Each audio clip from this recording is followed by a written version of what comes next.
ప్రభువైన యేసుక్రీస్తు నామంలో మీ అందరికీ హృదయపూర్వక వందనాలు. ఈరోజు దేవుని యొక్క మాటలు. అన్న ఒక గొడ్రాలు పిల్లల కోసం ఎంతో కాలం ఎదురు చూసింది. ఎన్నో నిందలు అనుభవించింది. యాజకుడైన ఏలి ఆమెకు కుమారుడు పుడతాడని ప్రసవించినప్పుడు అలా జరిగితే ఆ బిడ్డను దేవునికి సమర్పిస్తానని ఆమె మొక్కుకుంది. నిజంగానే దేవుడు ఆమెకు కొడుకును అనుగ్రహించాడు. ఆమె మొక్కుకున్న ప్రకారమే తన బిడ్డను దేవునికి సమర్పించింది. మనలో చాలామంది ప్రభువుకు చాలా మాటలు ఇస్తాం.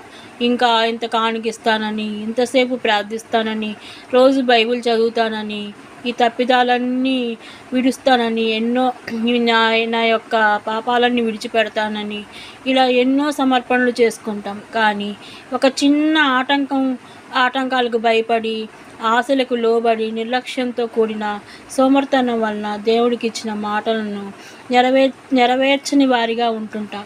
ప్రియ స్నేహితులారా, హన్నా అయితే లేక పుట్టిన తన కుమారుని మీద ఎంతో మమకారం ఉన్నప్పటికీ ప్రభువుకి ఇచ్చిన మాటను నెరవేర్చడం కోసం తన ఆనందాన్ని కూడా విడిచిపెట్టింది.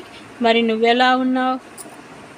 న్యాయాధిపతుల కాలంలో కరువు రాగా నయోమి కుటుంబం బెత్లెహేమును విడిచి మోయాబు దేశానికి వెళ్ళింది. కానీ నయోమి తన భర్తను, వివాహమైన 2 కుమారులను కోల్పోయింది. దీనికి కారణం దేవుడే అని నిందించింది.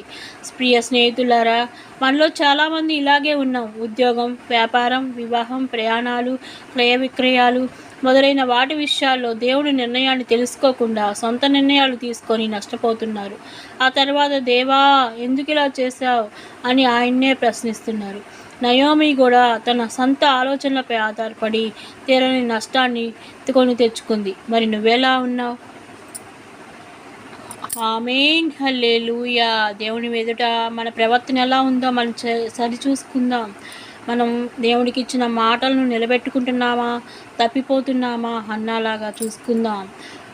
సొంత నిర్ణయాలపై ఆధారపడకుండా నయోమిలాగా కాకుండా దేవుని విషయంలో మన ప్రణాళిక ఎలా ఉందో చూసుకొని నడుచుకుందాం.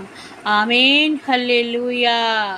స్థిరపరచువాడవు, బలపరచువాడవు, పడిపోయిన చోటే నిలబెట్టువాడవు, ఘనపరచువాడవు, హెచ్చించువాడవు, మా పక్షమున నిలచి జయమిచ్చువాడవు, ఏమైనా చేయగలవు, కథ మొత్తం మార్చగలవు, నీ నామముకే మహిమంతా తెచ్చుకుందువు,